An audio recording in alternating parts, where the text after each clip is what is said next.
नमस्कार, आप देख रहे हैं विकासनामा न्यूज। आपके साथ मैं हूं राशि। आइए खबरों की शुरुआत करेंगे। ग्वालियर में अपने नशेड़ी बेटी की प्रताड़ना से तंग आकर एक पिता ने खुदकुशी कर ली। खुदकुशी से पहले पीड़ित पिता ने 8 पेज का सुसाइड नोट भी लिखा है। पैसा ना देने पर बेटा उनकी मारपीट करता था और उन्हें बेइज्जती भी करता था। अपने बेटे द्वारा मारपीट और अपमान से आहत होकर मजबूर होकर पिता ने मौत को गले लगा लिया है।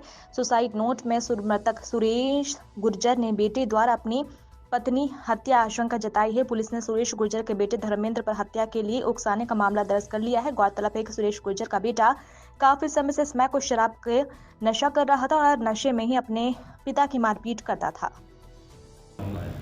ये एक बड़ा ही दुखद प्रकरण ग्वालियर पुलिस के संज्ञान में आया है और इसमें कल थाटीपुर थाना क्षेत्र में एक लगभग 50-55 साल के एक व्यक्ति ने सुसाइड कर लिया और उनके पास से एक सुसाइड नोट मिला था। उसमें उन्होंने जो सुसाइड करने का जो कारण उसमें इंगित किया था वो अपने बेटे से के नशा करने की जो आदत है उससे प्रताड़ित होकर उन्होंने सुसाइड करना उसमें लेख किया है।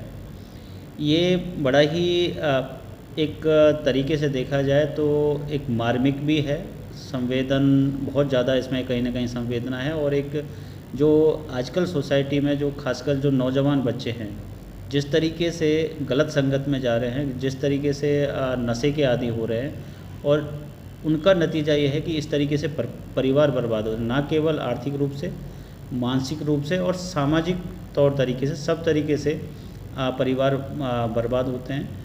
और उसकी भी उसमें कहीं जाके एक ये बहुत ही एक्सट्रीम स्टेप होता है कि बच्चे की हरकतों की वजह से माता पिता सुसाइड कर लें।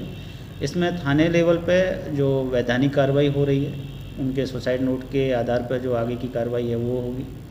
और बट उससे भी ज़्यादा बड़ी बात है जो मैं आपके माध्यम से जो समाज को, ग्वालियर चंबल संभाग के लोगों को, नौजवानों को एक जो मैसेज ग्वालियर पुलिस की तरफ से हम देना चाहते हैं वो ये है कि जो आपकी ये टेंडर एज है, जो ये टीनेज की एज है, जो ये एक एडल्टहुड की जो एज है, इसमें भटकाव के बहुत सारे कारण हो सकते हैं।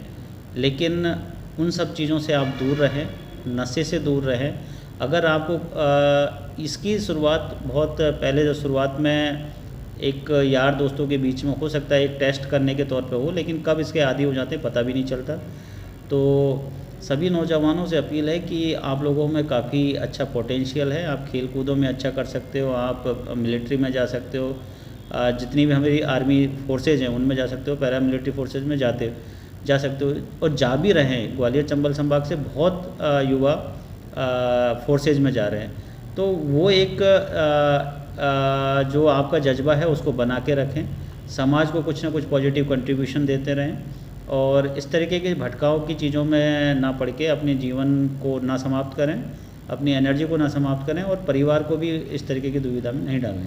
सर, सुसाइड नोट में एक और जिक्र किया है कि पुलिस से कार्रवाई करने की उन्होंने अपील की है कि मेरी पत्नी को भी इससे नुकसान हो सकता है, खतरा है, वो उसको भी मार डालेगा, इस तरह का भी नहीं। इसमें देखिए कि जैसे आज जन सुनवाई भी थी, बहुत सारे प्रकरण हमारे पास में ऐसे आते हैं जहाँ पे परिवार में बच्चों की वजह से माँ बाप परेशान रहते हैं। ज़्यादातर जो केसेस होते हैं वो दीवानी किस्म को होते हैं या फिर परिवार की बात को देखते हुए हम उनमें कहीं ना कहीं कुछ ना कुछ प्रतिबंधात्मक कार्रवाई कर देते हैं, कई में हम 151 में भी भेज देते हैं।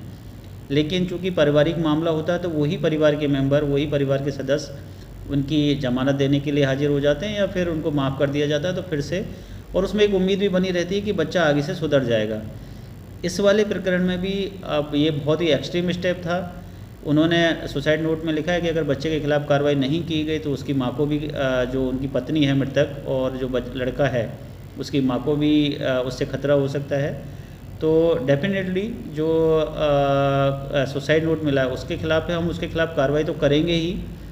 लेकिन फिर से मेरा आपके माध्यम से कहना यही है कि कानूनी कार्रवाई एक अपना एक अलग पक्ष है, वो एक रिएक्टिव टाइप की होती है। जब घटनाएं हो जाती हैं उसके बाद हम करते ही हैं, लेकिन कहीं ना कहीं एक इसमें प्रोएक्टिव अप्रोच की ज़रूरत है। समाज को प्रोएक्टिव होके इस तरीके से जहाँ भी किसी गली में, कॉलोनी में अगर कोई ऐसा नशे का कोई स्मगलिंग करने वाला है उसके बारे में सूचना दें। लोगों को अवेयर करें। हमारे ग्वालियर पुलिस की तरफ से तो अवेयर कैंपेन बार बार चलते ही रहते हैं, लेकिन इसमें जो सामाजिक संगठन हैं उनका भी बहुत ज़्यादा रोल है, तो वो भी आगे आएँ। और जैसा कि कुछ देश में अलग अलग जगह पे जो कुछ स्टेटों ने, कुछ राज्यों जिलों ने नशे के खिलाफ एक सामाजिक मुहिम छेड़ी है, तो इस एक तरीके से इस पूरे जो प्रक्रिया है जो नशे के खिलाफ की कार्रवाई, उसको एक सामाजिक मुहिम बनाए। ग्वालियर पुलिस आपके साथ है। पिछले साल का रिकॉर्ड देखें तो ग्वालियर पुलिस ने करोड़ों का नशे का जो पदार्थ है, चाहे वो स्मैक हो, गांजा हो, डोडा चूरा हो या कुछ और तरीके का हो, वो पकड़ा है। लगातार कार्रवाई जारी रहती है, लेकिन जब तक इसको एक सामाजिक मुहिम नहीं बनाया जाएगा तब तक इसमें पूरी की पूरी सफलता मिलना मुश्किल है, क्योंकि कहीं ना कहीं जो गली चौराहे कॉलोनियों में ही इस तरीके के जो पदार्थ हैं वो खप रहे हैं। तो उन पर नियंत्रण तभी संभव है जब पूरा समाज, जो हमारा पुलिस तंत्र है उसके नाक, कान और आँख बने, ताकि हम ज़्यादा से ज़्यादा ऐसे लोगों पे जो सप्लायर उन पर कार्रवाई कर सकें और ऐसे नौजवान बच्चों को सही राह पर ला सकें और किसी दूसरे परिवार को बर्बाद होने से